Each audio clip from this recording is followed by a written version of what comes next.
I moved into this house 2 years ago and I made it my mission to fill my house and garden with lots of beautiful plants. Of course, it's not just me living here, my little baby Brett lives here too.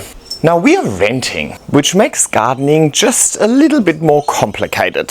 But where there's a will, there's a way. And I'm pretty happy with what I was able to create in my house and my garden. And in today's video, I would like to give you an in-depth look at all of the plants I grow. And there is lots of them, so we better get started.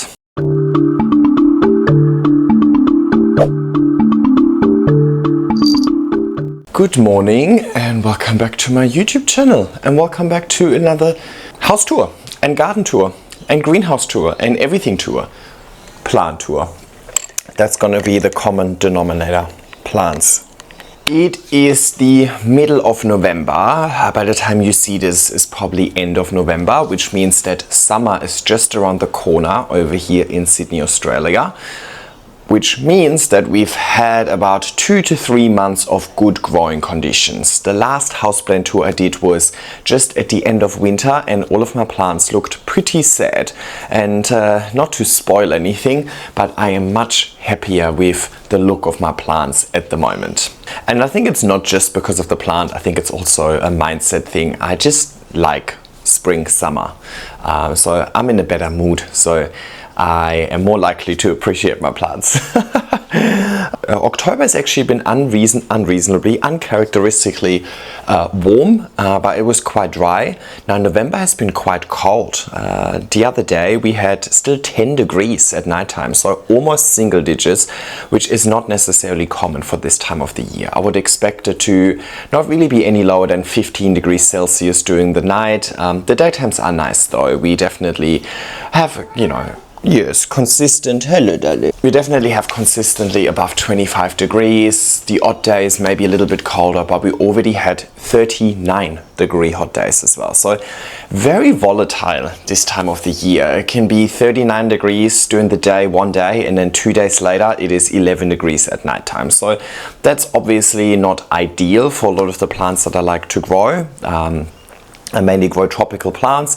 They like consistency, but I suppose it's still better than the winter conditions that we had. So overall, I've seen quite a lot of growth. I've done a lot of repotting, chopping back, rearranging, and so on. So hopefully there's lots and lots to show you. And I would love to just start in the living room, then maybe head into my office, then the garden. It's a nice overcast day today, so it might appear a little bit darker on camera. Let's see how much magic editing Jan can pull. But overcast is quite good to film, especially out there, so we don't have the harsh light and half shadow. But just keep that in mind. Everything might look a little bit darker today than it normally is.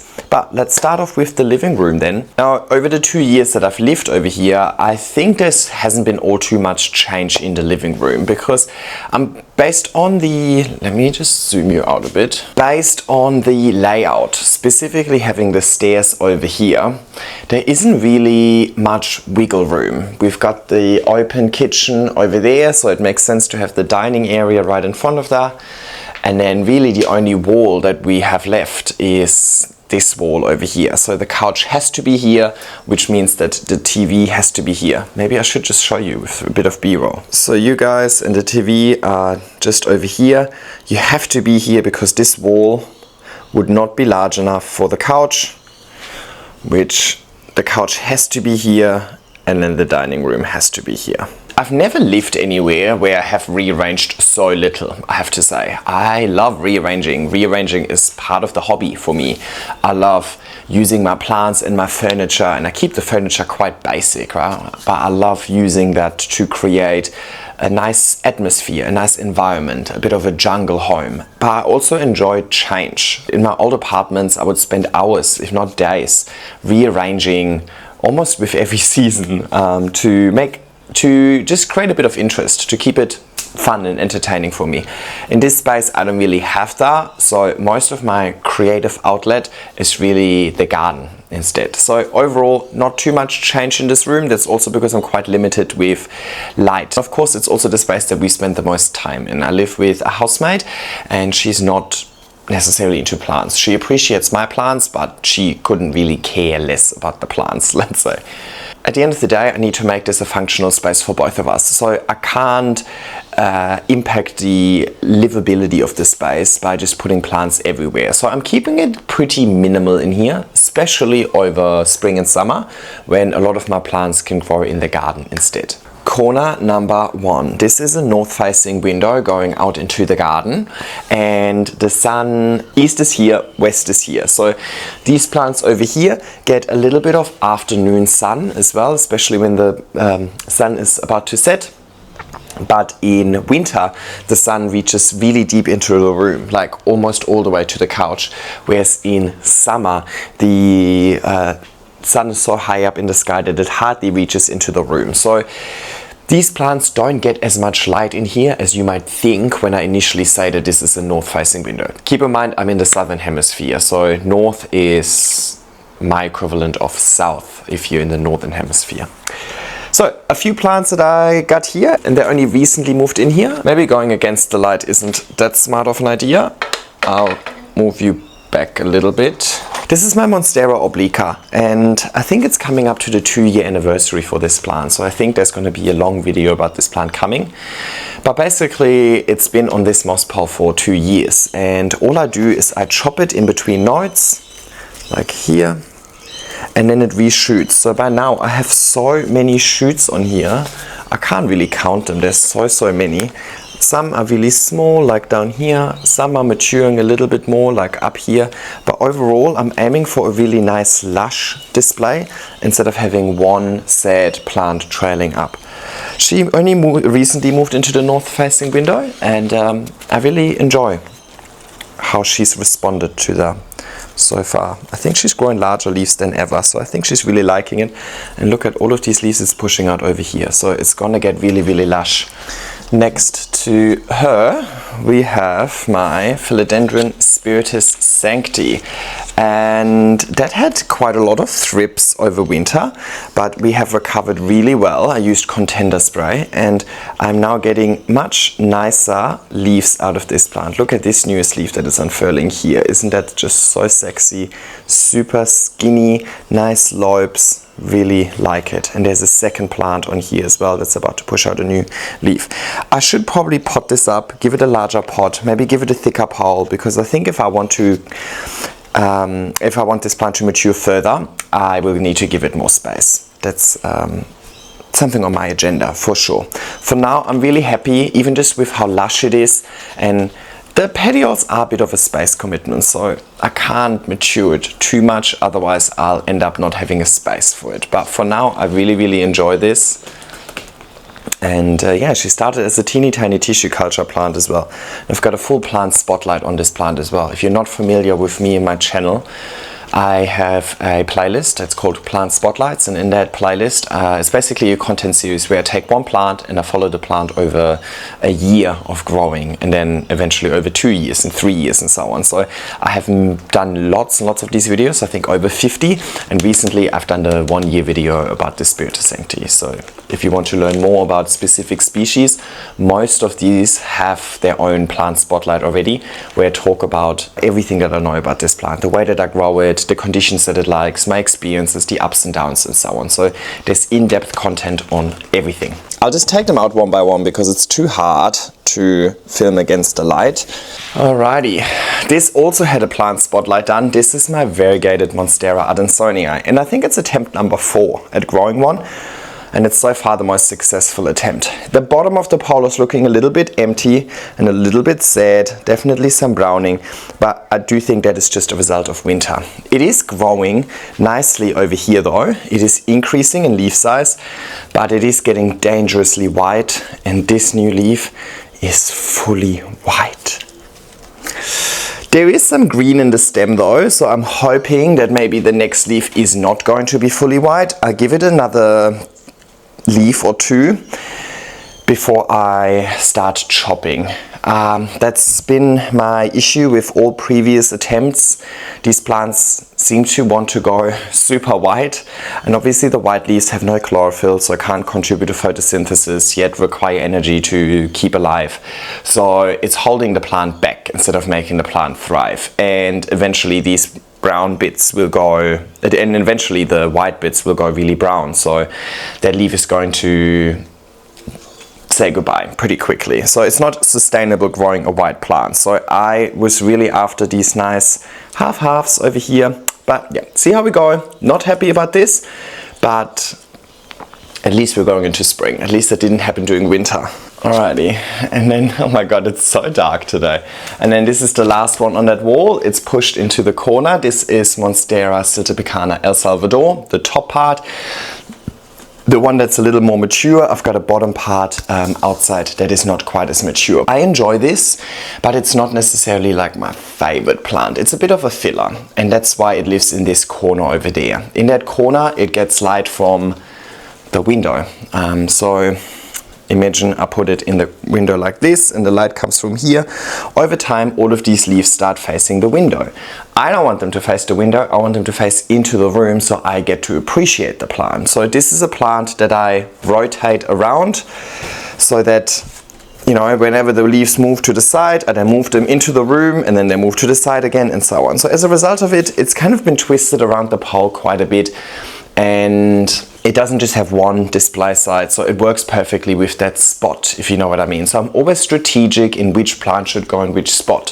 First of all, of course, based on would the plant appreciate that spot, but also would I appreciate the aesthetics of that plant in that spot, right? So if I push something against a corner, I make sure I use a plant that has one display site that faces me. If I have something in a window like that, I usually try and have a plant that either looks good from the back or is lush, but I don't have that many lush plants, to be honest. And yeah, it's a bit of a trade-off between those two, but this one is a good example. The plant likes that spot, and I like how I can rotate that plant in that spot, so that I always have a nice plant to look at in that corner. And let's put her back. It's been one of my first plants. Alrighty, so that's the corner I was talking about. Now these two are not ideal because the plastic backing is basically facing me. Not necessarily what I love, but I don't have any small plants that are super round, right? I didn't want these plants to be too tall and steal all of the light to make it really dark in here, right? So I have the taller plants pushed into the corner. Ooh, this one does not look very healthy. You have a bit of an unhealthy forwards lean, don't you? There you go. So these, the first three, I would say aren't really necessarily the perfect plant from an aesthetics perspective, but the plants love this spot and I don't mind keeping an eye on them over there. So a bit of a trade-off, as I mentioned, but the last one, it really makes an impact over here, right? So at least we fill that corner a little bit. Alrighty, let's have a look at the other side of this window. Alrighty, and over here we're not just fighting the backlight from the window, we're also fighting the backlight from the grow light. Now this is still the same north-facing window, however, right above here is actually a balcony. So there is a little bit of morning sun coming in, but then the balcony actually shades this corner, and obviously there's more wall over here. It's not the window over there goes to like here. So the window doesn't provide as much light to this corner, so I have to supplement with a grow light. This is the Mother Life Spectrum, and I have 4 of those lights. They're actually 2 stacked on top of each other, and I absolutely love them. They're my favorite light. I use them in almost every room because they are vertical lights, and that vertical exposure matches the vertical exposure of the plants that I like to grow. So it helps me in creating a very distinct display site. Now, let's acknowledge that this Monstera Adansonia in the corner over here looks pretty sad. I actually chopped it back, and it's not even been 2 weeks. Let me put in a little clip of when I chopped it back.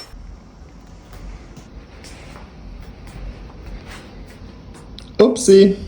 And over just 2 weeks or less than 2 weeks, this plant has grown so many new leaves. Now, I have to mention that I only chopped off the existing leaves 2 weeks ago. I chopped between the stems about 2 months ago, leading up to this moment, right? So once I noticed that all of the stem pieces have little plants coming out, I then chopped the old leaves so that the new leaves can get access to a little bit more light. Let's have a look. And yeah, all of this, like 1, 2, 3, 4, 5, 6, 7, 8, 9, 10, 11, 12, 13, 14, 15, 16, 17, 18, and 19 at the top. 19 plants over there at the moment.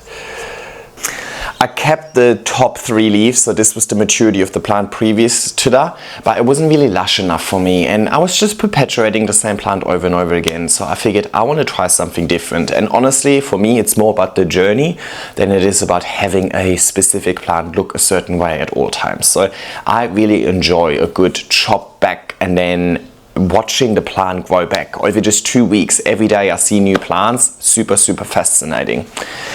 Also, the other thing that I want to show you that I've done over here is I have a lot of these chopsticks put in here. That is to make sure that these new shoots are staying on the pole, because they naturally want to kind of grow off and spread a little bit, but I want all of them to grow on the pole, right? So here, for example, this one's probably fine. I could put one here, for example, right? To make sure that this plant stays on this pole. Of course, in good old Sydney plant guy fashion, I will make a full video on this chop back, the reason behind it, and then the comeback and what the end result looks like. But it's honestly been so much fun. This is a plant that has been with me ever since I started this hobby. So we lived in 4 different houses together, and it was pretty mature already about 4 years ago, right? So over the last 4 years, it's really just about continuously growing the plant, and the plant grows quite fast, as you can see as well. So I don't know, like I just felt like let's do something interesting with this plant rather than just doing the same thing over and over again. Like that's not that fun to me anymore, right? So I'm definitely in a different stage of my journey. Then down here, I've got a begonia, and I have to say I'm really, oh my god, it's really dark, huh? I think it's really pretty actually. And it is so nice and compact, just fills that gap down there a little bit. Yeah, so not much to say, to be honest. I think the red backs are quite nice as well, and I only recently repotted her and she's bounced back super well, despite the fact that I have no idea what I'm doing with begonias, so quite happy about that. Is this... I'm so dark, no? That's better. Sorry guys, should have probably done this earlier. My Mandula pothos. She's only recently moved back here. She actually originally lived here, but with the last chop, I moved her position, and the light exposure came from above. I'll show you the setup in a sec. That's why these newest leaves, it's actually quite, I've never seen it from this perspective. She needs a bit of a clean as well. That's why these newest leaves are facing more up. I now moved it into this position and the leaves are slowly moving forward, which is a much more desirable look. But yeah, this plant was only chopped maybe 3 months ago, so you can really see, I think, everything from here. You can see where the leaves are more compact. Those are the ones post-chop because of the light from above. So then here, these are some of the older leaves. But one of my favorite plants when it comes to variegation. Really pretty, but yeah, I don't know. I don't have all too much to say about it. I feel like I spoke about this plant quite a lot, and I'm actually planning on doing a whole video about the post-chop evaluation, right? Like 3 months after the chop, how are we going and so on. We have a look at the bottom part that I gave to Tim and so on. So yeah, no shortage of Mandula pothos content on my channel. One of my standout plants, I would say. Alrighty, that was this whole side of my living area, and there was only 7 plants in total. So not that many really in the grand scheme of things, but I go for more quality over quantity these days, especially during summer and spring, because I have the luxury of being able to grow lots of plants outside. And outside it is just less effort to grow them. I can make a mess, and a lot of the plants really enjoy it out there over the next 6 months or so as well. So I use it as an opportunity to have a more peaceful, not so cluttered inside. Oh my god, look at this cute little baby. Yeah, we go back into the garden very soon. Alright, common theme of this video will be me fighting the backlight. Now we're backlit by an east facing window. So I've got beautiful morning sun coming through over here, but not for all too long. And then over here is a lot of wall. Now this is also the only other window I've got in this room. So overall I would say my house is quite dark. Plus I have a lot of tree coverage, which we're going to explore later when we go into the garden. So I heavily supplement with grow lights. Over here I have two Soltech Aspect Generation 2, and I've done a full video review on these. I've done a full video review on every grow light that I use. They're all linked in the description, and there's discount codes for all of them as well. And the stand that it's on, I built myself, thank you very much. With this section over here, light comes from above. So I was strategic in the plants that I've chosen over here. Those are plants that appreciate a more lush, bushy look, let's say, or they grow more bushy rather than growing vertically with one display side. So it's not just about the light intensity and making sure that that works for the plant. For me, aesthetics is at the forefront of all of my decision making. Of course, a healthy plant looks better, so of course I want the plant to thrive, but I also want the plant to grow in a way that works for me aesthetically. So these are the plants that I've chosen, and don't worry, I won't take every single plant out for the entirety of this video because some of them will end up getting too big, but when they're still manageable, I'll take them out. Scindapsus argyraeus, love it. Nice compact plant, super lush, super low effort. Highly recommend this plant. Also can handle some darker light. I'm giving it quite a lot of light. I don't think you have to. An all-time favorite, Oxalis triangularis, looks super lush. I have spoken about this plant a lot on my channel, and of course I've got a full plant spotlight on this plant as well. I'll bring you closer on this actually. Over here I've just got a few trailing plants. This is a global green pothos. And over here is just a normal golden pothos. It's my little plant stand, and I just want things to trail down a little bit, create a little bit of greenery, you know. And then over here is another one of those begonias, same begonias I showed you earlier, but this one is grown in significantly more light. It grows much faster. Like this is actually constantly exploding with new growth, but it doesn't have this really dark coloration. It is a little bit more bleached due to the highlight, but I still enjoy it a lot. I think it looks so good. It's the perfect plant for this sort of spot because I need small pots yet impactful plants because I'm limited by these little pots that are mounted on here. Obviously I don't want it to be too large, otherwise it starts taking away light from the plants down below. So down below I've got a few alocasias, and alocasias again work really well having light coming from above because they don't have necessarily one distinct display side like a lot of my moss pole plants would have. This one is my Gathera. Yeah, I don't think I have much to say about her. She is thriving. I've got her in aroid mix. I've trying lots and lots of different mixes with my alocasias these days, and I'm gonna obviously work on a full video about alocasias. And look how many pups she has grown as well. So that's definitely on my to-do list for the next couple of weeks. Separate some of these out and spread the love. I think they would look really great in Tim's garden as well. And I think this is one of the most stunning variegated alocasias, and it grows really nice and large as well. Talking about variegated alocasias, this one is my Adorabatic. I've done a full video on what went wrong with this plant. It definitely has some fungal issue. I'm trying to recover it now. Not really working. Work in progress. I would love to not talk about it any further. Thank you. But slightly better news. This is my Alocasia, I think maybe this way works better, Alocasia Jacqueline, and we are finally seeing some nice leaves growing in over here. Right? Had a lot of challenges setting this plant up initially, but now in this setup with leca and moss, it has grown super healthy roots everywhere. So quite excited about this, and there's two plants in here. The second one is also growing a nice new leaf over here. It also had thrips over winter, so I had to cut it back completely, but I think we're finally on an upwards trajectory in the root system. Also shows me that there will be lots and lots of nice leaves coming very shortly. I hope. I have high hopes for this plant. And then last alocasia in this section, this is Alocasia cuprea, and if you follow my channel, you're probably wondering why it's so small. I chopped her up recently, like a lot. This is just the top cutting to avoid as more. I didn't get rid of everything else. But this is the top cutting, and I want to try her in the same setup with leca and moss, and we can already see roots even though it's only been a few weeks, 3 weeks maybe.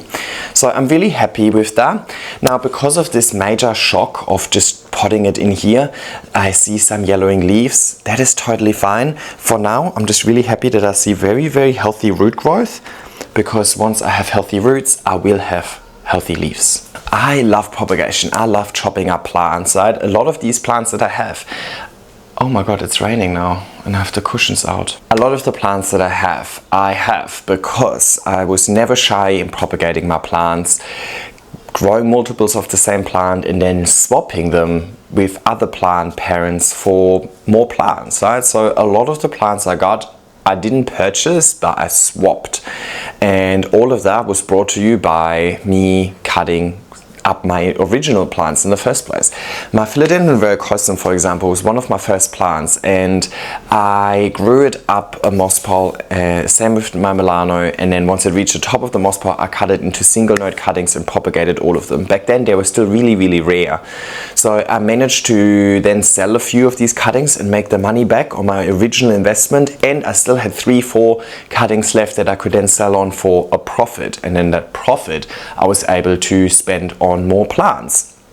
So if you are good at propagating and you're not shy to propagate your plants, and you manage to find people that want to swap plants, then you can actually create a large jungle quite affordably. Not saying that's how you have to go about it, but all I'm saying is like you don't have to spend a whole lot of money on plants, given that plants grow. I think it makes more sense to invest money in products that help you grow the plants in the first place. So, you know, invest in things that help you supplement conditions, because ultimately conditions set the plant's growth potential. So if you don't have enough light, get grow lights. If you don't have enough humidity, get a humidifier. If you don't have enough warmth, get a heater, and so on. Spend money on supplementing your conditions so that your plants can grow to the full potential, and then the plants grow and you can make your money back on the plants, right? It's very rare to have a hobby where the very thing that you buy doesn't depreciate but instead grows. Of course plants can also die, but think about, I don't know, what is a different hobby? Let's take sport, let's take tennis, because that's the only reference I have really. If you go play tennis, you're gonna end up spending a lot of money on tennis rackets, tennis balls and so on. Well, the second you open that can of tennis balls, those balls are not as fresh as they were, and it's going to get worse over time. They have a limited lifespan, and then they are, you know, you can use them for your dog afterwards, but that's about it. With plants, you get that plant, and as soon as you open the plant and put it in your house, if you give it good conditions and consistent care, it will grow, and then one leaf can turn into a whole plant, can turn into many plants, can turn into lots of propagations and so on. I think you got the gist. But yeah, overall I often get very shocked comments, or people like, I could never chop my plants up the way that you do and so on. It's like, yeah, but if I wouldn't be chopping up my plants, I wouldn't be surrounded by a jungle in the first place. Right? And a lot of these plants have been with me for 6 years now. Of course, at some stage you have got to chop them up, and the earlier you come to the conclusion that you have to chop them up eventually anyway, so might as well embrace it, the earlier you will have success with this hobby, at least in my humble opinion. Anyway, let me move on to the next area of the house. So all of these plants that I showed you over here, they were supported by that grow light over there specifically. But now let's have a look at these plants over here. These two are really supported by that east facing window, and they're very heavy.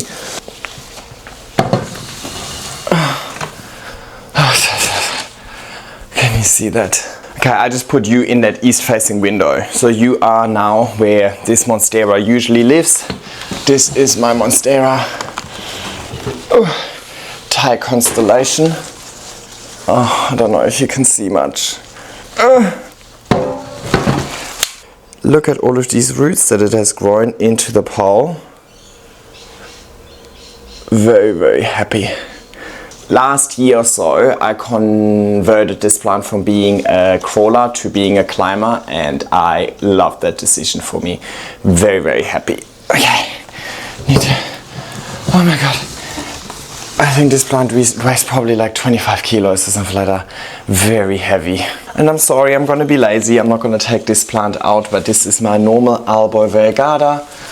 She doesn't have that much variegation in it though, but it's kind of nice. She grows quite well. The problem I have with this plant is that it is somewhat attracted to this grow light over here and somewhat attracted to the natural light over there. So she doesn't have a really nice display side. I don't know if you can see this. It is, honestly, in the grand scheme of things, I'm bitching and moaning on a high level, but I feel like there's too much stem visible. I gotta do something about it, right? It's one of these plants. I've grown this plant also for 5-6 years now. I've grown it up a moss pile. The plant has looked exactly like that 3 years ago already. It's not really maturing any further because I think I'm just maxing out the DNA with the conditions that I've got to offer, which is fine. I'm not complaining. She looks good, but for a plant to take up that much space in my house and continuous work, you know, I want to also get a bit of fun out of this plant, and I don't get enough joy out of this plant because the plant isn't really exciting enough, because I know exactly what to expect, right? So I think chopping her back, maybe getting her to reshoot, not knowing how much variegation the reshoots are going to show, how many shoots I'm going to have, if they're going to eventuate, what the end result is going to look like. That is exciting to me. I enjoyed the journey, not necessarily the end result. And I feel like over here, I'm just perpetuating a specific end result. I want to go back to the journey of growing it. So I got to do something about this plant. Just haven't really had the time just yet. Not a priority, but she's reaching the top anyway. So I think latest then it is time to do something.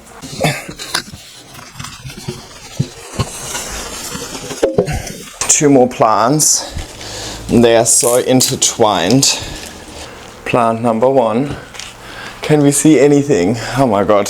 I just gotta trust the process instead of complaining about the lighting. Philodendron Florida Beauty. Ooh, she's leaking a bit. Finally getting some more white leaves out of this. I actually really like this sort of minty color. But yeah, over time you can see they fade to green. Absolute crazy space commitment. And because the light is coming from above, I really need to tilt her for you to see the leaves nicely. But hang on, I need to get a cloth. I've only watered everything yesterday. You know, I wanted the plants to look nice and perky for you guys. Now I have it on the ground, as you can see over here, and I'm looking, like when I'm standing here, I'm looking down at the plant. So realistically, when I look at the plant, I look at it from this perspective, and that's why it kind of works the way that it is, right? Technically not my favorite setup. I would love to have light coming from the front and then all of the leaves look like this and give me this beautiful display side, but I don't have enough space for that, right? I really need to be strategic with when I want my light source to come from the front, because that obviously means that the light source needs to be in the middle of the room. So the light source over here would have to be where my dining room table is, and that comes back to the original conversation of this space also needing to be functional. So if I have to choose between dining room table or a grow light in the middle of the room, I'll choose dining room table and I'll put the grow light above. This is also a Soltech aspect, and this one is not on my homemade frame. This one is on a frame that they actually offer to purchase. Now this plant also looked a little bit empty-ish, let's say, but I have her next to this plant,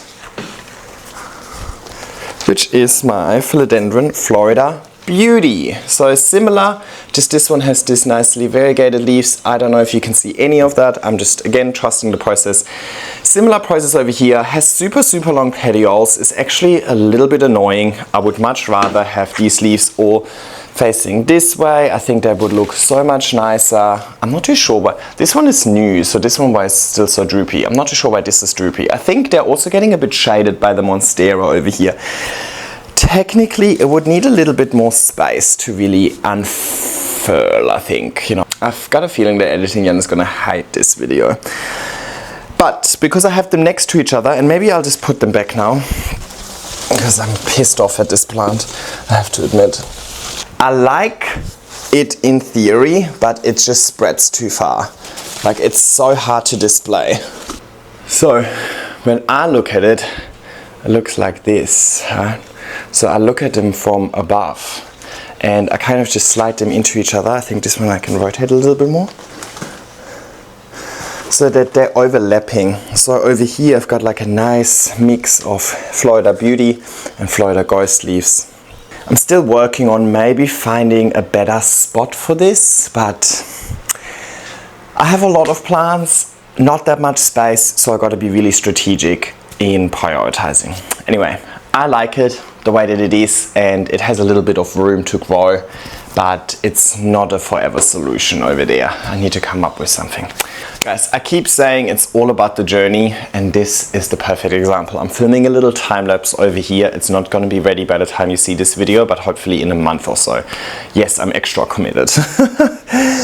This time lapse is filming my Discoria discolor, and this plant has grown so incredibly fast. That's all been, I think, 2 weeks maybe. It was just a pot of dirt, and it's probably going to take another 2 weeks to almost reach the top of this trellis, and I've got full videos on this plant. We go through this journey every year, and I love it, right? Perfect example of, it's not about having a plant because it goes dormant and I completely chop it back every winter, but it's about that growth journey. And then once it's actually filled the trellis, it's still gonna grow, but I'm not gonna be interested anymore. I just want to fill the trellis once and then I'm happy. All of this is supported by the Gathera Sunbulb that I dodgily mounted onto my railing over here. Very, very beautiful light as well. I really, really enjoy this. This is the darkest corner of my living room. We are a good 5 meters away from my north facing window, a good 3 meters away from my east facing window, so there's no natural light here whatsoever if it wasn't for this. And of course we've got the IKEA cabinet. So let's look into that. Where did the baby go? Sleeping. Alocasia porte variegata. This is very much a unicorn. I was gifted this plant. I would never buy a plant this expensive, to be honest. But now that I have it, I'm really excited to grow it. And of course, a full plant spotlight coming on this one. There's a plant spotlight on most of these plants in the cabinet coming. 2 Anthurium crystallinum over here. This one is red crystallinum and black crystallinum. I don't know the difference between those until they grow up and we see a few more of their features. I got them at the same time, in the same post, same size, same conditions, same potting mix, same everything, but one is thriving much more than the other. Just comes to show that, you know, at the end of the day, there is no guaranteed success, even if you apply the same methods, give the same conditions and so on. First of all, of course, they're different species, but they're also different specimen, and each specimen, each species has a different desire to live, let's say. But we're getting there, you know. Slow and steady wins the race. Talking about anthuriums, this is a little quite dark anthurium that I was given by one of the attendees of my moss pole workshop. So that's pretty special. I only repotted it yesterday, so there's no roots visible just yet. But yeah, that's kind of special because it has a little bit of like a backstory. You know, it's not just a plant that I purchased somewhere because I like the look of it. It's a plant that somebody gave me because they would love for me to grow this plant. So I'm really excited to grow it, and it's really beautiful so far, and it's grown really well. I got it when it was much smaller. I think these 2 leaves already unfurled in my IKEA. This is Oxalis molten lava. I hope this is gonna be visible. Super, super cute. Grows these little bunches of new leaves over there. But yeah, still new-ish as well. All of the plants in the cabinet are usually quite newish to me, or usually at least less than a year old. You know, it's my little nursery for small baby plants. I've got 2 Soltec grow lights, one at the top and one at the door over here, so that I have a nice display site for these lower plants down here, but also enough light for the plants at the top. The fan is on 24/7 and it's insulated, so it's always really humid in there, so happy days. Look at this little... AJ gave me a pot of dirt for Christmas. Thank you, AJ. And it is the smallest Amorphophallum in the world. I don't remember the species name. I'll have to Google it. But I spoke about it in one of my reaction videos because one of you guys suggested it. AJ saw it and she was at a plant fair and they sold one. So she bought one for me. We dug up the pot and we were looking for the corm and we couldn't find anything. So she actually messaged the seller and was like, hey, I think you gave me a dud. There was no, I don't think it's officially called corm, but you know what I mean, the little bulb.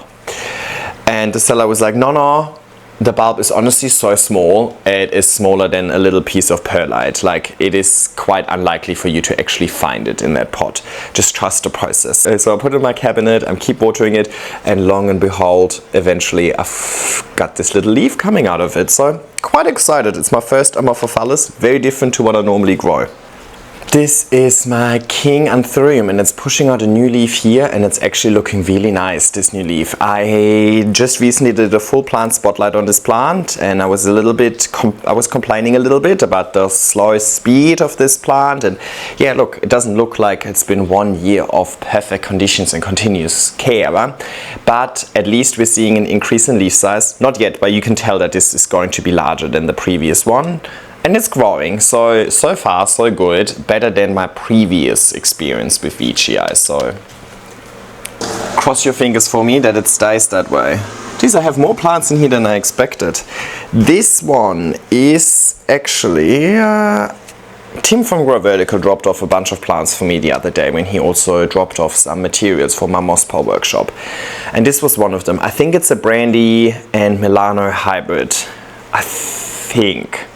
Anyway, he wanted me to grow that out, and I will, but there's also, look at, it grew from seed. He pollinated them, cross-pollinated them, so there's lots of little plants in there. I haven't really had the time to do anything about it just yet, but yeah, I'll just keep it in the IKEA cabinet, let it establish, and then we'll do something with it eventually.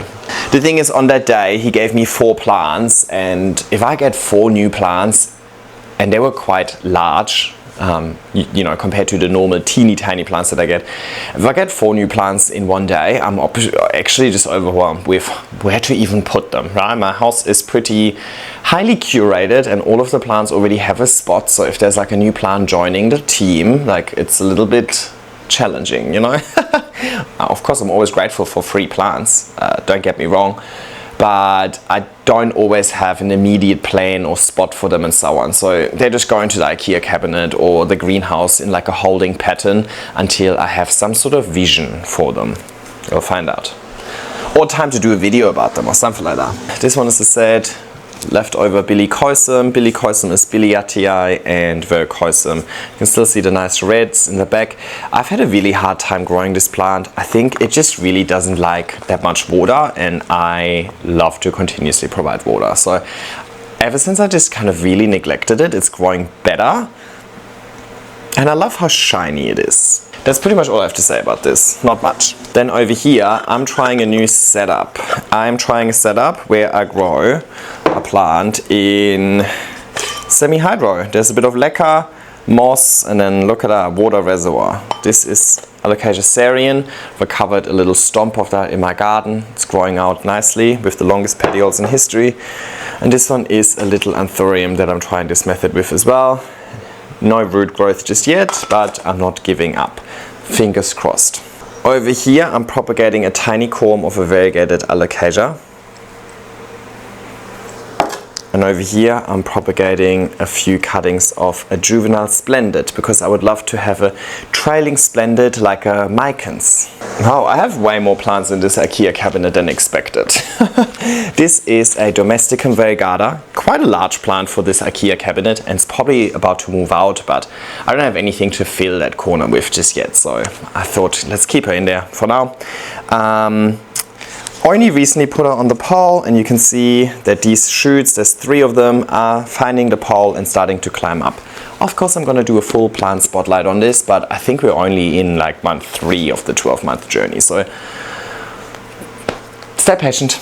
And I just noticed a theme I was not really aware of. I quite clearly love yellow variegation. If you would ask me that question, I would actually say that I don't like yellow variegation, but so far, most of the plants I showed you were yellow variegated, right? The Gathera, the Florida Beauty, the Domesticum, now this one. The Mangela is more yellow than white as well. Even the Thai is more cream than white. Huh? This is Scindapsus Jade Aurea variegata. Done a full plant spotlight on this as well. Unfortunately, with the last Chop and Extend, this plant is reverting a little bit. But it's looking good. We also have aphids, and I'm very happy to announce that I no longer have aphids. Touch wood, cross fingers, all of the above. Anyway, talked plenty about this plant recently, so I'm just gonna put her back in there, but I think this is such a beautiful plant. Doesn't take up much space, so perfect for my IKEA cabinet. And then last plant before we move on, this is my Silver Lady Scindapsus. Doesn't require a lot of light, is happy to live on top of the IKEA cabinet. Hardly ever water it, hardly ever do anything for her. Just exists and adds a little bit of greenery. Alrighty, let's move through towards the office. Alrighty, on the way to the office we walk past the forest, which is by a company called Mother, same company that made these vertical grow lights that we saw initially.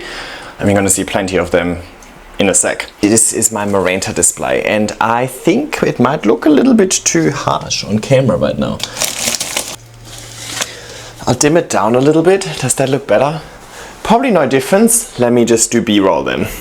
So these are all of my Morantas. First of all, actually I've got a Caletheia mosaica. It's not Caletheia anymore, but I've got her down here. Then I have the silver band Moranta. This is the variegated Moranta, light vein Moranta, red vein Moranta, so stunning. Lemon lime Moranta, and Philodendron Brazil at the top over here. Love it. I love it. This is a super dark corner. There's no light. There's a little bit of light coming from my office over here, a little bit of light from that east facing window, but we're like 4 meters removed from that window. So nothing would grow here if it wasn't for the grow lights. So this sort of compact vertical display, because it's an entryway, right? It's not, I don't have that much space here. So it's very compact, very vertical, has the integrated lights. This is the only way for me to actually add greenery to this spot, and I really love it. For the longest time I was struggling with what exact plants to put in here, and I think once I settled on Morantas, that was really like this moment that turned this forest into one of the favorite corners of this house. You really need to look at it from like this perspective, I think.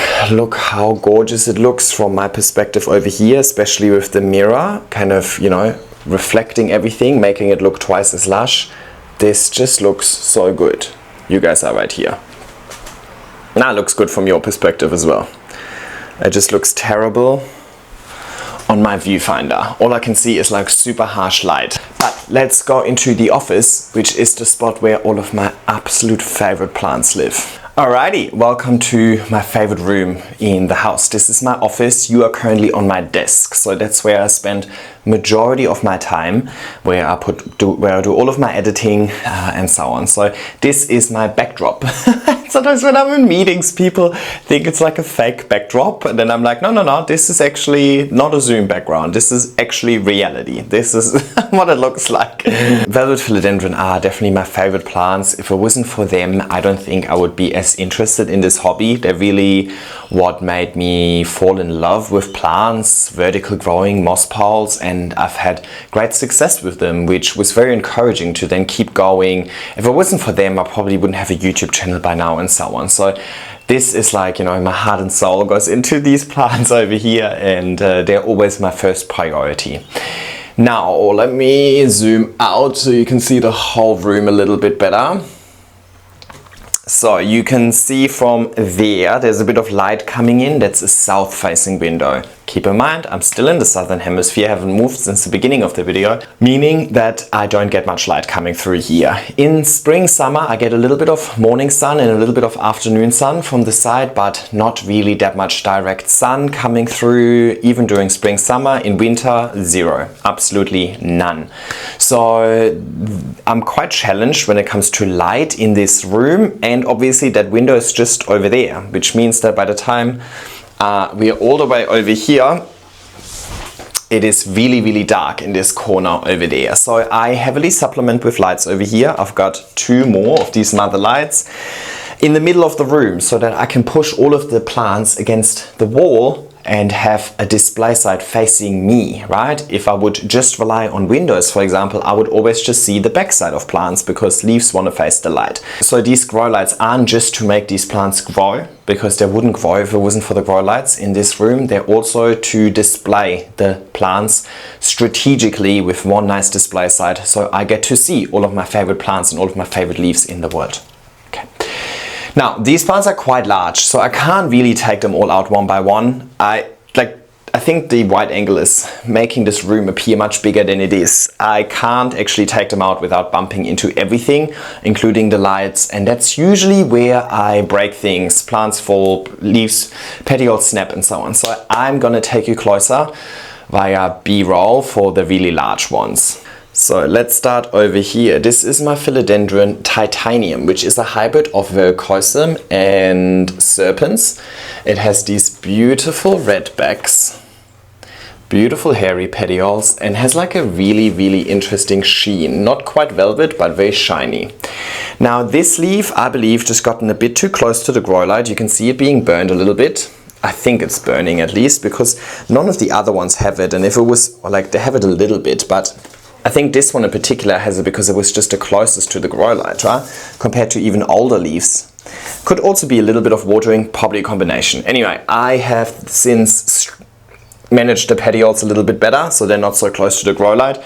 A lot of these velvet philodendron don't want all too much light. They love this sort of dappled light, not too much strong, harsh sunlight. Then down here, I've got my Philodendron El Choco, and it has one sad leaf at the moment. You can see I fully chopped it up, but there are lots and lots of small shoots coming out. Full video on this plant and what went wrong and how I'm fixing it coming at the end of this month. Soon, by the time you see this, very soon. Then over here, look, oh, probably ready for a bit of watering. This is my Philodendron Verrucosum. Looks quite bare at the bottom, but that's okay. Gives these plants down below time to shine. And then over here, look at these leaves. They are so pretty. Red backs, hairy petioles, super crazy sheen. Look at this sheen. Oh, I love this plant. And it is just wedged into the corner over there. Very big spread, very hard to get out. Then over here we've got Philodendron Splendid, which is a hybrid of Verrucosum and Melanochrysum. Still has the red Verrucosum parentage over here, pushing out a new leaf there, rooting into the pole nicely. Nothing to complain about. Over here is a new Anestii leaf, non-velvet, I know, but I love the shape. Over here I used the leaf shine and I hate it. It looks so bad. Oh my god, look at the lighting now. It looks so bad. I really don't like leaf shines. It looks so unnatural, right? I think like this is fine, but this is too shiny. It looks fake, right? It looks bad. So I tried it, but I'm not a big fan, so I stopped after one leaf. And then here we've got Philodendron Patriciae. Also was a bit of a trouble child during winter, so I chopped her.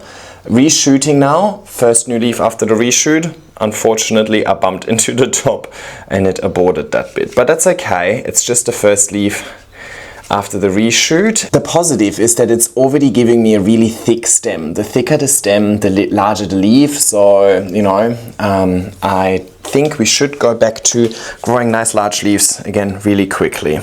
Fingers crossed. Then over here we've got the Milano, and I think this is the nicest Milano leaf I've ever grown. Really happy. Similar to here, I also chopped it because it was aborting a few leaves, and it then reshot, and look how thick this stem has gotten. Again, stem thickness is going to determine the size of the leaves, so really happy with a new leaf pushing out now. Very happy about this, it looks so good.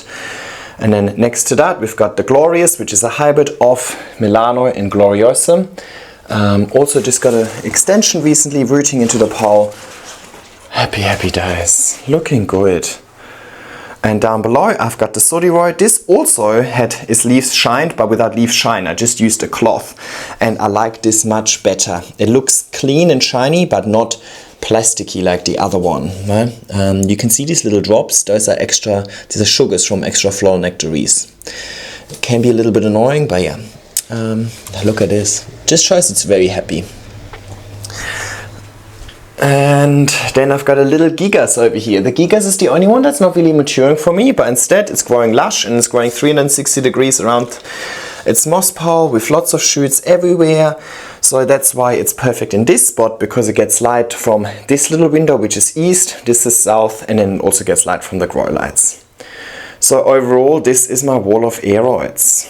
And I've done full videos on this room and all of the plants where I take them out and I show them to you in a little bit more detail, because once a month I take them into the garden, I thoroughly hoist them down. That is just to prevent any pest issues, but also to clean leaves, healthy leaves, can photosynthesize better and so on. So I used to do that every week, take all of my plants into the shower, wash them thoroughly and then put them back, and that's when my plants were the happiest. I now have way too many plants, and every time I move them I bump into things and I cause a lot of damage visually. So I try to not do it all the time, but once a month I want to do it at least in here, because those are all of my favorite plants, you know, and they're the prettiest, so I want to try and optimize them. Okay, then there's 3 plants in this window. Let me see if I can take them out, because that backlight is not gonna allow nice footage. Alocasia Friedeck, looking so good. Not with this lighting though, but that's okay. We're giving up on the lighting. If editing Jan wouldn't be so lazy, I would ask him to put a little count in on how many times oh my god, spider mites. First spider mites for the season. Guess what I'm gonna do tomorrow? I'm probably gonna take all of these plants out and hoist them down. It's due anyway. Not surprised. Anyway, Alocasia Friedeck, done a full video on this, I think just last week, so I'm not gonna go on and on and on about it for too long, but it's also in this lekker moss setup. Very happy with that. Because Philodendron verrucosum is my favorite plant of all time, I grow her multiple times. This one is more lush display.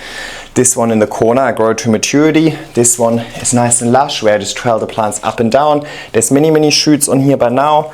I mainly get to look at the backside, which I really don't mind, because I appreciate the red in verrucosum. It's one of my favorite features of the plant, so it's a perfect plant to go into the window where I mainly look at the back, right? Because if I want to look at the front, I just look at the other one that I've got on this wall. And then the last one I have chosen to be on this, oh, I just stepped on the grow light. Woo! Well, maybe it's better without the backlight. Maybe I should step on both grow lights. Is that maybe better? Probably not, it's just pitch black now, isn't it? Holy moly. Anybody knows photography and wants to help me out filming a houseplant tour? This light is going to be like the death of me. This is my Philodendron Escalado, incredible plant, so nice and large. It's been on this pole its whole life, so you can pretty much see still all of the leaves that it ever had, and you can see the really nice progression. Probably you can't see anything. It's living in the south-facing window, and I initially anticipated it needing way more light, but it's very happy with the little light that it gets, and it continuously matures even during winter, so I can't complain. The reason I have this one in the window is because it lets a lot of light through. Not necessarily for the plants, there's no other plants that could take advantage of that light, they're too far away, but for myself, I sit right behind it on my desk for majority of the week, right? Majority of my time is spent on my desk, not repotting plants. So I don't want to live in darkness, so I put that plant in the window so I still get some natural light coming in as well. And I'm aware of like the seasons and the day and the time of the day and the weather and so on, and I'm not just hiding in like a cave. So that's why I chose this one, because it lets nice light through. Anyway, you're where this plant used to be, so let's swap around again.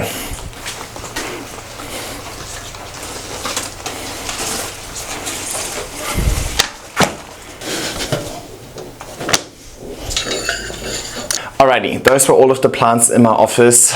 It's a challenging room to film in because it's quite small, the plants are quite large, and I have a lot of light in here, which always is tricky with cameras. In real life it is not as tricky, you know, it's actually not as blinding as it appears on the camera. But this room is quite small because of the size of the room and the amount of plants in here. I have the most control over the conditions. It is a little bit more humid than everywhere else in the house, which serves these velvet plants really well. I have the most consistent light source because most of them are just relying on artificial light, and then over here I have a Dyson fan that circulates the air, because in a high humidity environment you always want to have airflow, especially if there's water droplets on your leaves, so you avoid these sort of fungal issues. And In winter it also serves as a heater, so I can keep this room consistently at around about 20 degrees at a minimum. Drops a little bit lower, but not this time of the year anymore. Right now it is 22 degrees and 80% humidity, and the plants are loving it without me having to supplement humidity in here. It's all brought to you by the plants. Needless to say, this is my favorite room. You can probably tell why, but the other favorite part of this house is the garden. So let's check that out. Alrighty, and we're in the garden. It rained a little bit, as you can see by the wet tiles, which is not bad for the plants at all. They love that. So this is a north-facing garden, but as you can see, I've got quite a lot of tree coverage. This golden robinia over here loses all of its leaves during winter, but it came back with a vengeance and just creates such a beautiful canopy and such beautiful lighting. I absolutely love this plant. It really makes such a huge impact in this garden. Then over there you should be able to see, and maybe I'll just pan you up, huh? Over there I think is it a loropetalum? No, I don't remember what that one is, but it has lots of annoying berries coming up soon. And then over here we've got another one. I don't remember their names now, sorry. But you can see between those three, and then there's a big dracaena over there. My garden is pretty covered, which is good because north facing can be very, very hot, especially in summer. So having this tree coverage is a blessing in disguise, because I think a lot of these plants out here wouldn't necessarily be able to survive or wouldn't thrive as much if it wasn't for the tree coverage. It reduces the temperature in here, but most importantly it just doesn't burn all of my plants into little crisps. Now over here I've got the greenhouse. It's in the brightest spot, I would say, but we can go into that later. I really want to talk to you about the wall of aroids first. So this is my wall of aroids, and I've just recently set it up because at the beginning of spring I got a new fence, and I think the new fence just makes a huge difference to this space. It is much taller, it is much neater, and I think the grey just has such a nice backdrop for all of the greenery to really shine in front of it. So I think it makes a huge difference to the garden. It feels like a brand new garden. Even though it's technically the same garden with the same plants, it just looks different. Now I also recently moved a few new plants on here. So not all of them have overwintered outside, but why don't we just go through them one by one. I'll bring you a bit closer with B-roll, and we look at how they're going so far. Right, so first of all we've got a golden cane palm over there. It's just a filler. Over here I've got the bottom chunk of my regal shields. We'll see the top propagations in a sec. Then over here, one of my favorites, Monstera deliciosa Brazil form. It is just a little bit more interesting. The fenestrations are a little sharper, a little wider, and it's growing so well. Look at all of these roots that it has. The pot is so incredibly root bound. But I'm converting her to a moss pole now, so I want her to grow on the moss pole in preparation for a propagation. Over here, Syngonium styramarkii, such a beautiful pop of color. Those two were outside here around as well, by the way. The yellow leaves over here are definitely winter damage, but they're more like this lime green normally. But really nice pop of color, beautiful texture, love this plant. Epipremnum panatum over here, not doing anything really. It's been a long time, so I'm a bit pissed off at this plant. Can't see any growth. What's happening? Oh, ants. It's not a good sign.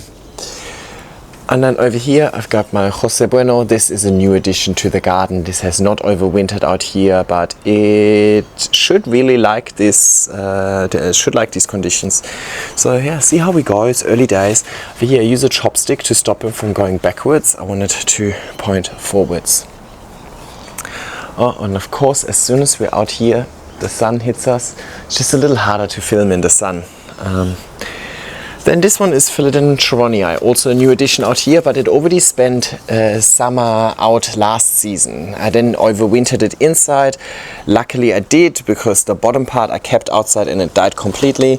But it had such a good time growing, here's a new caterpillar, that I decided I'll put it back outside for the growing season. And I think it just makes such a huge impact to this wall. This is the bottom part of my mandala. It's just such a nice pop of color. I've just trailed this up and down many times, but because I've got the big plant inside already, I thought might as well just put the bottom part out here. Beautiful variegated pop of color on this wall. And then next to it is my Atabapoense that also moved out here recently. So those two have only been here for maybe a month now. Actually, those four have only been here for a month or so. And here is a little, I forgot that name, Hamalomina. I had to cut her back completely because of thrips, and out here she's growing really well. So looking forward to this looking a little lusher. And then hiding over here is a global green pothos that's actually doing things finally. I like this. We're going places. Now we just need to stay patient. Epipremnum pinnardum variegata is actually growing. This is now actively pushing out. I'm really happy about that because when this plant grows, the leaves can be some of the most stunning leaves, but they don't look that good anymore, especially after gone through winter. So we need new growth. There's a second shoot over here. Excited for that. Bottom part of the El Salvador, you saw the larger one indoors, the juvenile one or the mid-teenage one has a little bit more silver left. I think it just looks really good out here. I often just use bottom parts of my poles out here because, well, I already, like, it's a duplicate. I have nothing to lose, and then it's not so important, or I'm not so fussed if it maybe doesn't survive winter, but this one ended up surviving winter, so even better. But yeah, I have nothing to lose. Over here is a linnet. Yeah, it just adds a little bit of different texture to the wall. My dubia over here isn't doing much, so it's kind of, I'm hiding it a little bit. I'm hoping for it to magically change its mind and grow again, but yeah, not really. And then here is actually the bottom part of my variegated monstera, and it actually matured nicer out here than it does indoors. You can see this is where I originally chopped it, and then look how thick this stem is getting. So it is definitely maturing nicer out here than inside. So I'm already growing a large mature plant, which gives me another confirmation that I should probably just chop up the one that I'm growing inside that I showed you earlier, where I wasn't really happy with the display side. The Siltepecana over here, it's just been trailing up and down this pole so many times. You can see a lot of old leaves are dying off, which is okay. It's looking a little bit bare. You can see the old stems. I have a nicer setup as a trailing plant, so I'm not really putting that much effort into the climbing plant recently. And then this is the bottom part of my Adansonii, same plant that I chopped up inside. Hated winter, but we are now seeing new growth over here, so that is good. So hopefully I grow lush one of these inside and a lush one of these outside as well. Look how many new shoots are coming up everywhere. That's positive news. And then over here I've got a Cana Cleopatra.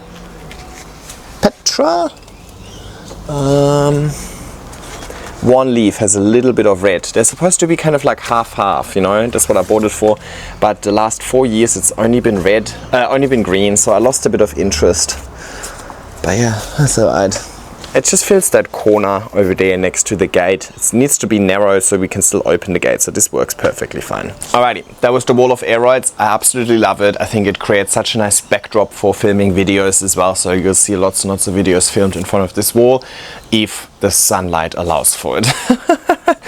Alrighty, then the next area is the seating area. Over here we've got, first and foremost, a big Bismarck palm, really beautiful, very hardy, can tolerate a lot of light. I probably am not giving it enough light, but I don't have that much light because of all of the tree coverage. But yeah, this one also always just makes me feel so tropical, so I really like it. Over here the table display is a lush pot of variegated syngoniums. Love it. And then I'll take you closer again with more b-roll. This Strelitzia, the bird of paradise, is huge. Absolutely loving it. It's really nice. And I've got a Licuala over here, pushing out a new leaf. It's never grown super well for me, but is what it is. And I've got a little Cupria over here. I think she was getting a little bit too much light, that's why she's pointing down a little bit, but we'll find out. Here in the garden beds, the garden beds overall have suffered this year because of the fence replacement and because I'm probably gonna move house soonish. We'll find out. I'm not really putting effort into the garden beds, if you know what I mean. So they've been neglected a little bit. I'm just letting them reshoot by themselves. It's still looking okay, right? You can see how much debris is falling off these trees though. Trio star over here, even in bloom. This one is a lipstick plant just hanging there. Never remember this plant's name, but it is so beautiful and it's very hardy. It came back without any issues. You've got a little regal shields over here that was trampled on, so it's only now recovering. This is the bottom part of the Diamachii. I should probably take this out and give it to Tim. He'll have better use for it. And then over here we've got a big colocasia. Oh, there you can see all of this debris coming from the tree. So messy this time of the year. And after these little flaky things, there'll be berries. And then this one will be in flower again, and there will be lots of petals and so on. So it's a beautiful garden. I love having the tree coverage, but it is non-stop work, which I don't mind. I love putting in the work, right? I don't just have a garden so that I set it up once and then I like sit back and do nothing. I enjoy gardening. So I don't mind cleaning up, but would be nice if it's maybe every other week instead of every freaking day. It's alright. Tomatophyllum bipinnatifidum was just in bloom. I don't know if you've seen the video. I'll twist this off. I didn't actually pollinate it, and there was 3 of them, actually 3 flowers that it had. You can see all of this debris. This is just from a few months. So many leaves that this tree is dropping.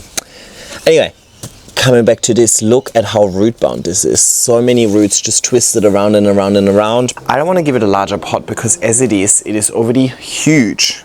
Look at this. Look at the size of all of this. It spread so much in my relatively small garden. So this is the only way to keep it bonsaied, to keep it not from going even larger. I couldn't really house a plant that's larger than that. So we're keeping it as it is. I just put a little bit of worm casting granulates on top so it has some nutrients. And then behind it, there's my Moranta coming back out of dormancy. And then this garden bed is pretty much just debris from being trampled on when the fence got replaced. There's like 1 regal shields over there coming back to life. Happy days.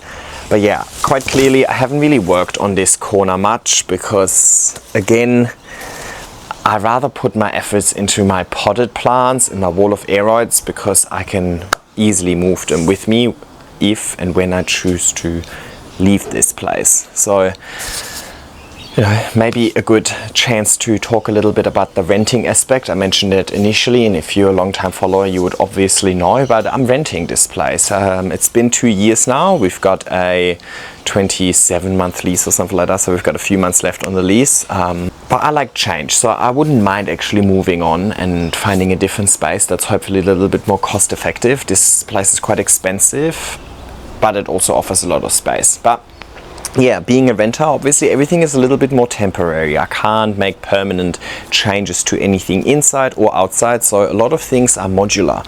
For example, with the wall of aroids, they're all potted up on moss poles, and then I just hook the moss poles into the fence, which means I can remove them, not just in case of moving house, but also if I need to chop and extend them, if I want to move them around to change the look of the wall and so on. So it offers many benefits, and even if I would be owning, I would probably end up having a modular green wall like that.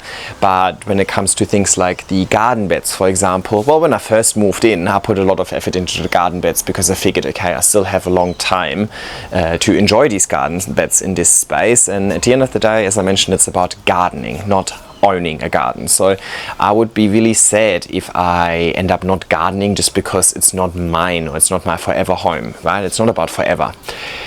But now with only a few months left to go, potentially, we'll see, I rather put all of my efforts into my potted plants that I can take with me rather than the garden beds. So I've neglected them a little bit and just focused a little bit more on my plants indoors and so on, right? If I choose between spending the day doing up the garden beds or spending a day taking all of my plants outside and treating them for spider mites, I will do the latter so that I have healthy plants to take to my new house. Long story short, it's not very common to put that much effort into a garden as a renter, but I think it would be really sad if I don't. I enjoy gardening and I pay a lot of rent to rent this house and garden. Why not use it to the full potential? I'm not afraid of putting in the work. Guys, it's actually my job to put in the work, you know? Oh, I forgot to show you the colocasia, I think in large. I can show you here the colocasia, only now coming back out of dormancy, so she'll grow quite nicely. And then let's have a look at these over here. Actually, I'll just keep it in here because I'm bumping into the top. But this is my banana. She's doing so well, also survived winter out here. This leaf looks like it was eaten by something or destroyed by wind, but it is growing leaf after leaf non-stop. And this little pup has also grown recently, so very, very happy about that. Let me just bring you closer. Yeah, look at this beautiful, beautiful variegation. I love this. And then over here is my Canna Stuttgart that is coming out of dormancy. You can see the first nice leaves popping up over here. There's 1, 2, 3, 4, 5, 6, 7, 8 plants in here for now. Whew. Still early days for this plant. Alrighty. Oh, let's go into this greenhouse. This is the bottom part of my cupria. I thought, might as well try in the greenhouse, right? See how she reacts to that. So far, so good. Still early days, I only chopped her up 3 weeks ago. I think I'll just bring you closer via B-roll instead of taking every plant out, because we spend a lot of time in the garden and greenhouse over the last few months anyway. Alrighty, this sad looking plant over here is the top cutting of a Philodendron Majestic. Don't even want to talk about that plant, it pisses me off so much, but this is all I've got to show for no, actually, there's a little bit here as well. So, this is the bottom part. It's a project. I'm working on a video, as usual. This is the variegated Milano. Now, it is losing the variegation a little bit, unfortunately. There's still some left there. Here. Now, whether or not the variegation was super desirable to start off with is questionable, but yeah. No immediate plans for this plant. I don't know, it just survives out here and we'll work it out. This one is a very interesting one. Tim from Grow Vertical has given me. It is a Autumn Queen and Milano hybrid that he made. So Milano is this one and Autumn Queen is this one down here. So yeah, would be interesting to see what this grows up to look like. This one is the Corsinianum, has done nothing over winter, but is now pushing out a new leaf. I gotta do something with this. This is the bottom part of my Titanium. First leaf looks very manky, but there's a few extra shoots down here. So see how we go. It's just the bottom part, you know, nothing to lose. And this one is my bottom part of the El Choco. Also 4 shoots on here. 1, 2, 3 and 4. So yeah, hopefully this can grow into something nice. Indonesian marble over here I chopped in between a lot of nodes, so I've got a lot of regrowth, but I think something is eating it. Must be very delicious. I dislike this plant. So look, honestly, I don't have high hopes for this plant. I just chopped her up and left her here all winter long, and she is actually surviving, so survival of the fittest. Let's see how we go. Rugosum, I also chopped into lots and lots of bits because I don't really like this plant when it matures. I don't know, I just don't think it's that pretty, so gotta do something about it. Tenue over here has not done anything for me in years, and another Adansonii. I have too many Adansonii. This is a full pot of crazy rubbish, looking quite good over here. I put this in the corner because it gets light from all sides, and this is a display that will appreciate that.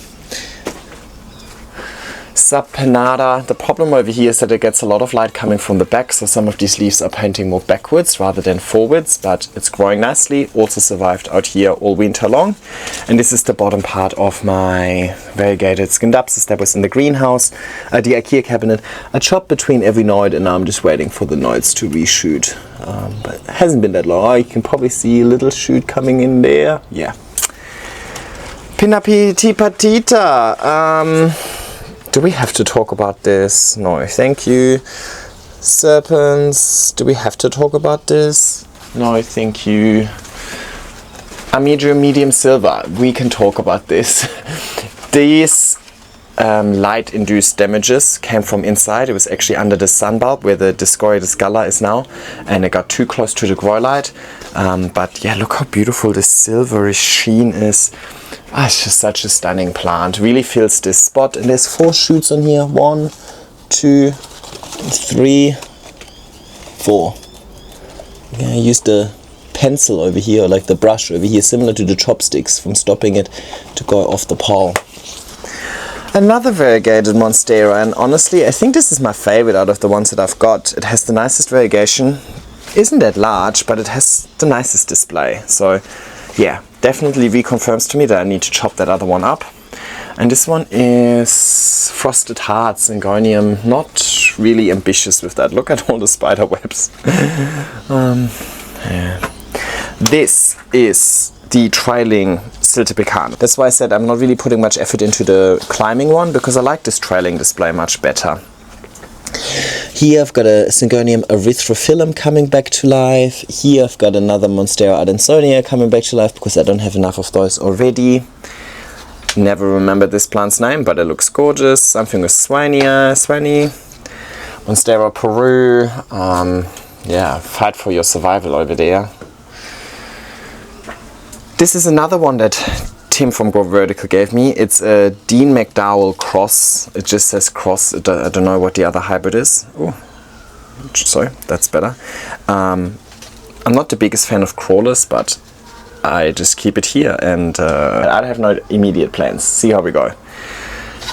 Desert Rose, I think, was also gifted to me by one of the attendees of my Wasp workshop, so special. She also gave me this begonia, which I think looks really cute. Over here is a Philodendron Whippleway, which is also a new addition. I got this as a birthday present. And over here is a Bilinum, which is Bilicosum and Pastazanum. And another silver band Moranta. Might get a little bit too much light, actually. Looks a bit bleached. And a little Oxalis. And a lemon lime Moranta. I love Morantas. And this, as well as all of these stumps over here, are all crazy rubbish. I chopped them back completely due to thrips, and now they're slowly coming back. This is a new addition as well, also from Tim from Grow Vertical. It is Philodendron bicolor, green at the front, red at the back. And look at the petioles. The petioles are perfect half-half, if my phone would love to focus. Here we go. Only put this on a moss pole yesterday, so early days. There you go. Platinum Silver, Platinum Dragon, regrown from just a corm. Happy days. Oh my god, Dragon Scale. Also grown back from a corm. Oh, and a black velvet. Over here we've got the Cissus Discolor. Haven't been very successful at growing this. It's the only surviving piece left. Begonia Silver Queen, I think. Cut her back completely at the beginning of spring, and look at these new leaves coming out. So cute. And a Spider-Man Jewel Orchid. Now the trailing plants. Nepenthes Rocco. All of these pitches are new from this season. It had no pitches left at the beginning of spring, so I'm really, really happy about that. Looking really good. And she's done that every year. This carnivorous plant has never given me a pitcher, so I know that they all don't like the same things and so on, but quite clearly the conditions that I've got that work well for this one do not work for this one. Over here I've got a Hoya, and guys, I think my Hoya is blooming. Is this a bloom about to come out? I think so. A peduncle, huh? And another one here maybe. Now, this has been out here year round as well. It's trailing along the really dirty greenhouse. I should clean this again. Honestly, this happens within just a couple of weeks. Spiders love it in here. I'm warming up to this plant. It's not a showstopper, but I think it's nice as a filler in my greenhouse, to be honest.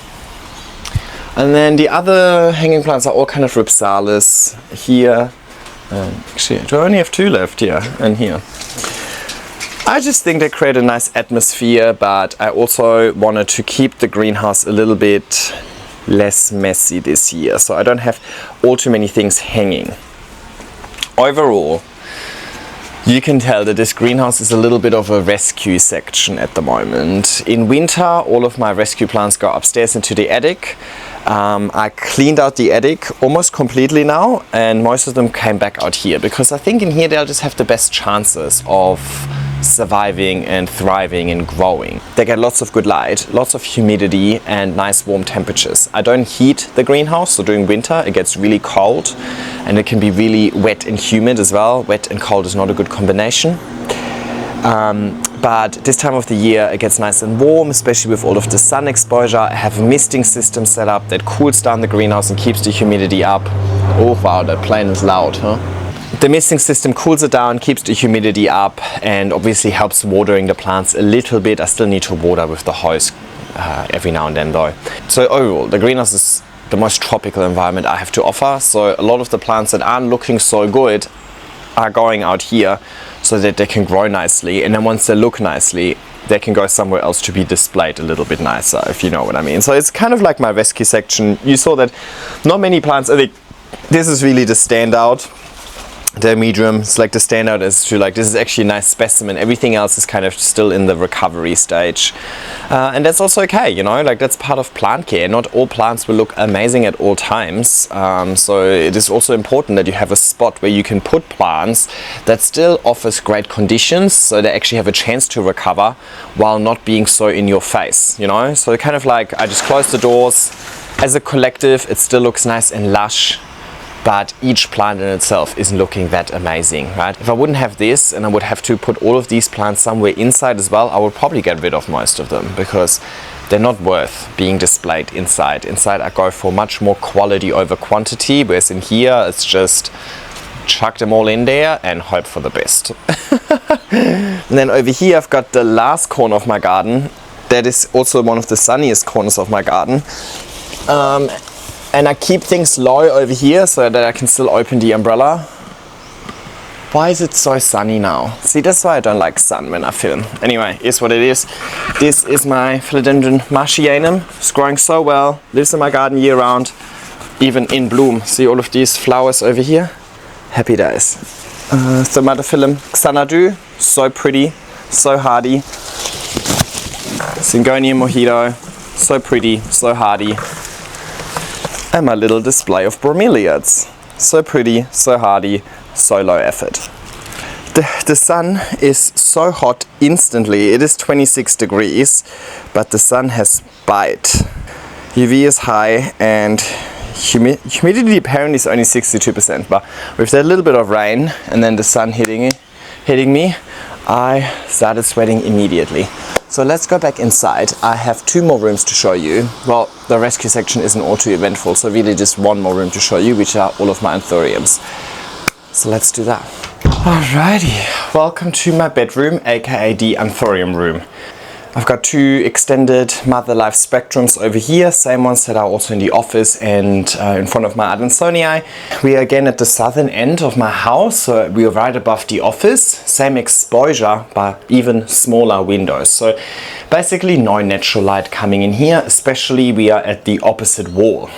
So no natural light coming into this corner of the house whatsoever. So I got a supplement. I want the leaves to face forward, so my light source needs to come from the front as well. Let me move this out of the way though. I also have a fan over here to make sure there's always airflow. A lot of these Anthuriums really enjoy the consistent airflow. A lot of the aroids enjoy the consistent airflow, especially if we're operating in such a high humidity environment, which Sydney is naturally. Now, this is my Anthurium shelf. With Anthuriums, and I spoke about it recently in a video, I actually find Anthuriums not to look that pretty when they are mature. I find them nicer in a juvenile stage because I find it hard to keep those leaves really pristine. Look at these leaves over here, for example. They're definitely a little bit damaged. They have yellow edges. Over here, you know, I find it hard to keep an Anthurium leaf looking nice for a really long time.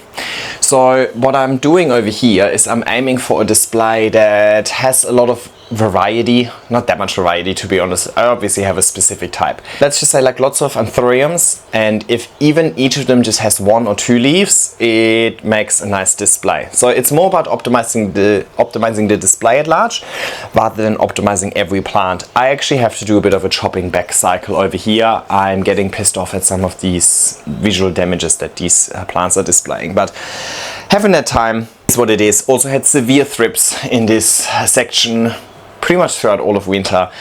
Was a bit late in getting on top of it, so is what it is. Let me show you a few plants. Maybe I'll bring them closer. Maybe not all of them, because every time I do that I also completely destroy them. Okay. This is a hybrid I made with a friend. It was his Magnificum crossed with my Queen. Love this new leaf emergent over here, how super red it is. But see how this leaf, for example, just had a little nick when it unfurled straight away. So ugly, so deformed. I just want to chop that off. And this fungal issue over here is so neon. A little scary, you know? I just want to show you a few standouts, maybe. See, not many leaves on this plant, 2 leaves, but that's good enough. I love when these first unfurl. They just have such nice colors. This is a crazy rubbish I made myself, a crystallinum hybrid. My luxuriance, it hasn't grown any leaves in recent history, which is a little bit unfortunate.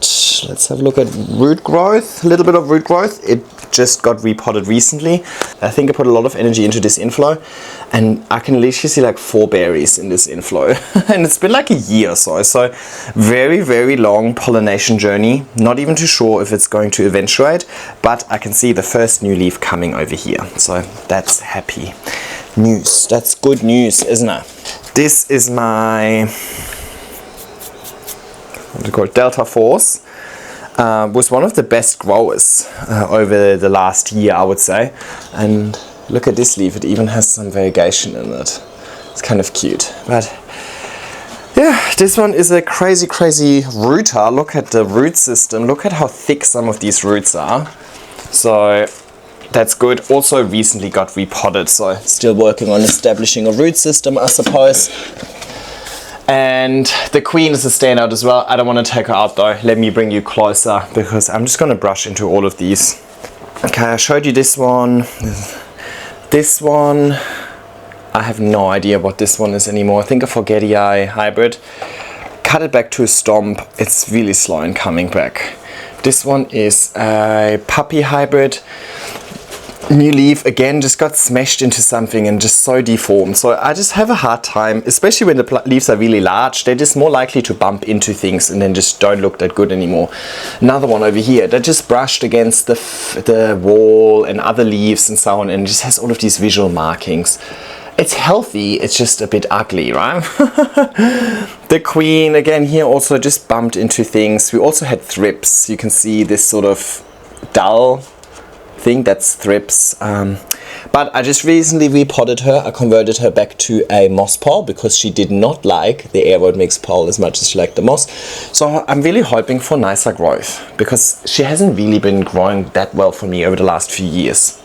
This is my other Veitchii. This one is like 6 years old, and the other one is now already outperforming it, so that's good. Another crazy rubbish. Again, look, this, when it first unfurled, this little nick was like the tiniest little bit. But as the leaf unfurls, this is going to become a large issue like this over here. So the larger the leaf, the more of an issue each little deformation becomes. But the veining and the coloring is beautiful. But you also got to accept that, you know, these are plants. They're not meant to look perfect. Look at this beautiful new leaf. I just love the sheen of Anthuriums. Oh my god, my knees. The Serenois also suffered. I am waiting for new leaves. Oh, there's a new one here. Beautiful. One leaf club over here. I think this is the same one as this one, the Magnificum Queen hybrid. Ooh, there's actually a new leaf unfurling over here. And this is a Clarinervium hybrid. Again, the newest leaf was just severely deformed. I'm not too sure what I'm doing, if I'm just really unlucky or really not careful. Clarinervium. Look at this new leaf. Also had some fungal issues. I don't know what happened. I don't know what I did, but I must have been really bad. I want to swap these around. I'm not too sure what I did recently, but I feel like most new leaves have some sort of fungal issue or some sort of mechanical issues. I am more diligent in taking them into the bathtub to clean them because we've had ongoing thrips issues, and then also treat them with contender spray if I see thrips actively.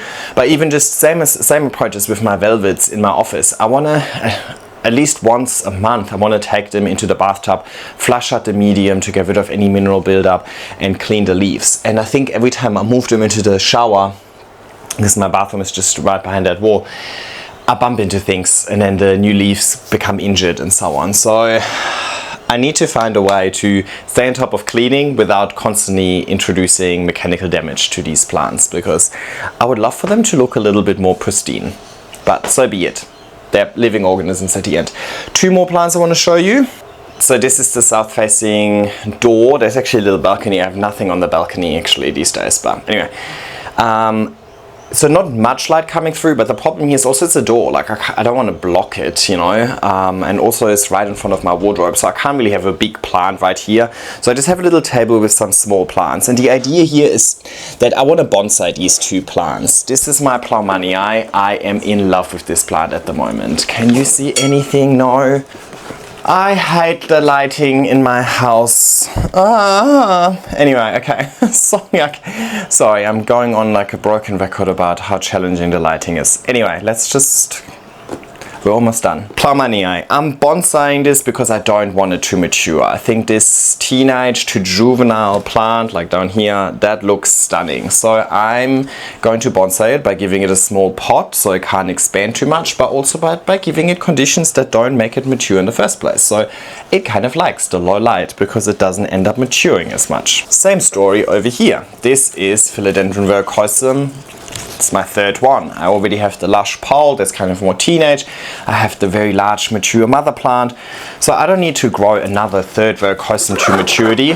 I'm just growing it as a lush trailing display instead. I just keep trailing it back into the pot, and I achieve the lack of maturity by not growing it as a climber and by giving it low light conditions. And I kind of like it. Very low fuss. You know, might as well. Let me quickly take you upstairs into my rescue section. Oh, wow, this is bright, isn't it? This is my little rescue section. So over winter, I had a lot of plants here because hot air rises. I'm in the attic. And we obviously heat downstairs the living room. The staircase is open, so all of the hot air rises naturally. So I might as well take advantage of all of that heat that we're creating and get the plants to overwinter over here. In winter, this section is quite full, but most of these have now moved into the greenhouse, as you saw earlier. But over here I have a little experiment set up, because sometimes I like to make an experiment, and for an experiment, ideally I would like to have consistent conditions. So here, for example, I have 3 stumps of regal shields. You saw the bottom pole, you saw the bottom chop in the garden earlier. I have 1 in pon, 1 in moss, and 1 in aroid mix.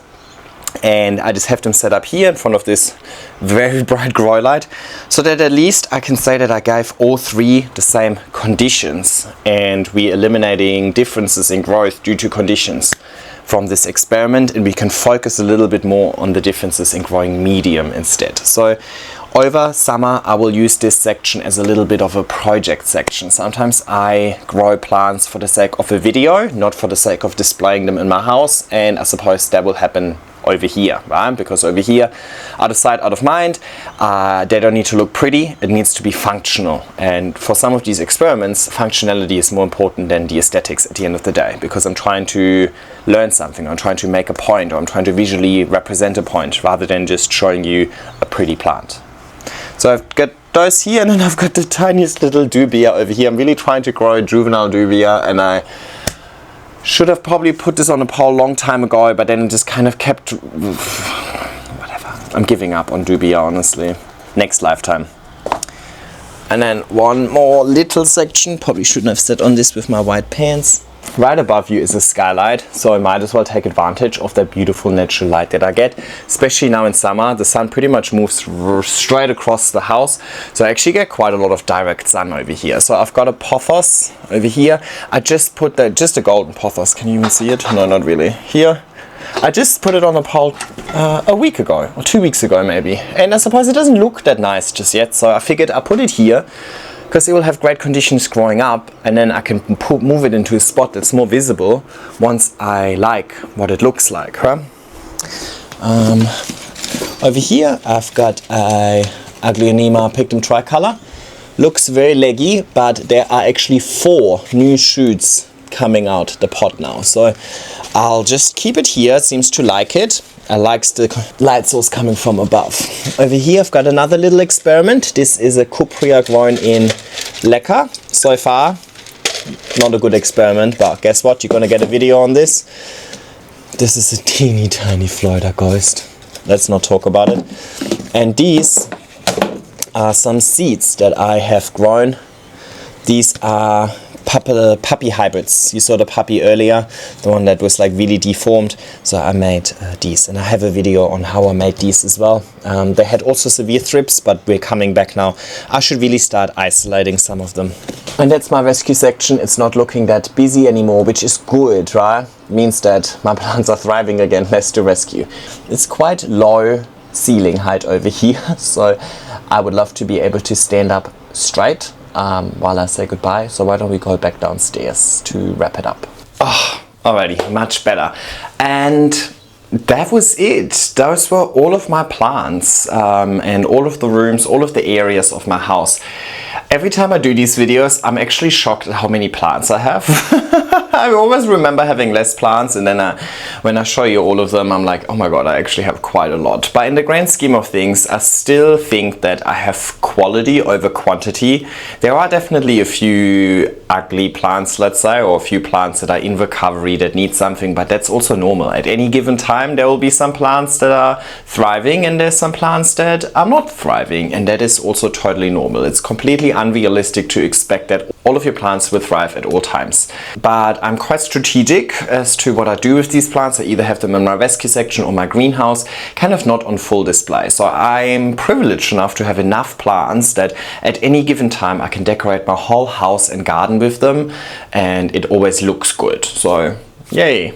But not saying you need to have volume. At times I even think I have still too many plants, like for example that area with the Florida Beauty and the Florida Ghost. I think it's too messy. It would actually be nice if I would have less plants, a larger space, and I could display them a little bit nicer rather than cramming them all in. But it is what it is, you know. Now of course the end goal for me is to create a nice aesthetic, and I really love creating a homey feel using plants.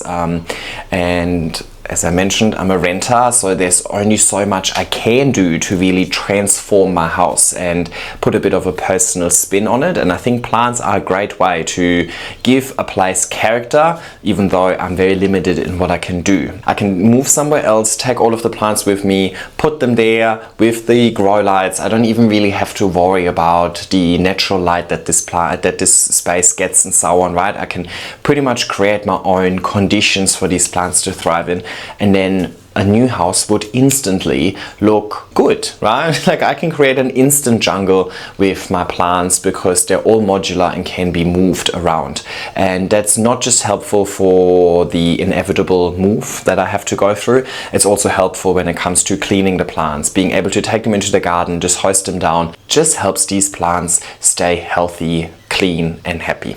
Now, while aesthetics is ultimately the end goal, I have to admit that I really enjoy the growth journey. I enjoy the ups and downs that come with the seasons. I enjoy chopping a plant back and then watching it regrow. It's about the journey, and I'm still fascinated by plants and how fast they act, how resilient they are and so on. And to me, it is much more enjoyable to bring a plant back from death than just having a plant that has just always looked nice, you know what I mean? It's just a little bit more rewarding from a grower's point of view. In the grand scheme of things, I do think I'm more a grower than a collector. It's not about completing a collection and having certain pieces of DNA in my collection, or having the rarest plant, the fanciest plants and so on.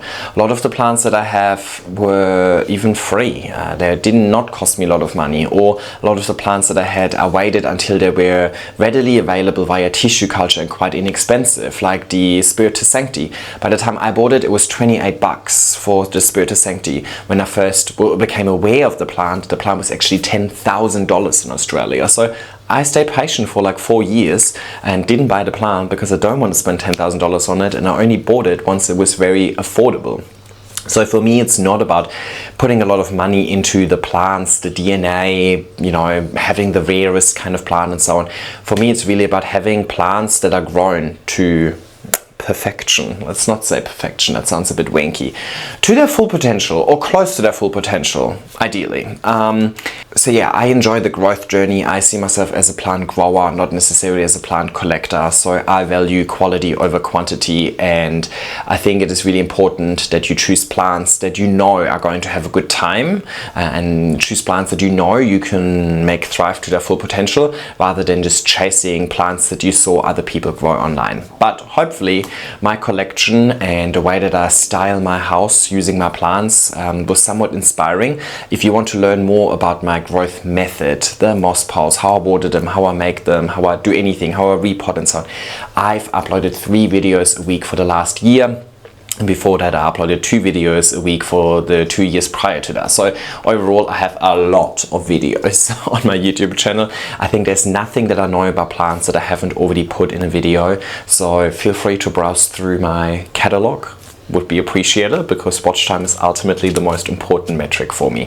On that note, I also want to thank you if you made it all the way. If you have, please leave an emoji down below. And I think, what could be an emoji?